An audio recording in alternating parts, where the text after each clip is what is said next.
कधीच्या काळातून काय मागवलं आणि आलं काय, एक वस्तू मागवली आणि आली दुसरीच. बघा मी इकडे ना गव्हाचं दळण नीट करते.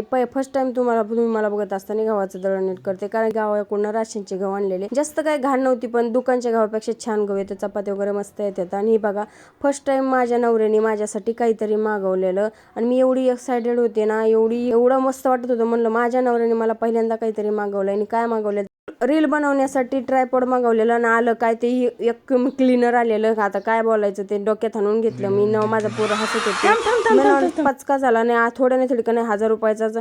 ती फोन करून उचलत नव्हते, रॉंग नंबर लागलेला तिकडं बी. नंतर मग सगळं कामं झाली माझ्या इकडं आणि मग दळण वगैरे करून झालं, दळण दळून झालं. आणि नंतर स्वयंपाक बनवायचा होता. मामाचा मुलगा आणि सून यायची होती, त्यांची स्वयंपाक करून घ्यायचा होता, कारण की स्वयंपाक भरपूर करायचा होता, 7-8 माणसाचा. नंतर नाही पोरांची माझी मस्ती बघा, स्वयंपाक वगैरे करून घेतला आणि निवांत झाले. पोरांची मस्ती चालू झालेली. मी इकडं वांग्याची भाजी, खीर, चपाती बनवून घेतलेलं, भात बनवून घेतला, डाळ भात बनवून घेतलेलं सगळं. माझ्या पोरांची मस्ती बघा होता, अशीच मस्ती अशी. नंतर माझ्या मामाचा मुलगा आणि सून ते आले, जेवण वगैरे झाले आमचे. आणि बघा आमची चिमणी कशी खीर खातीये.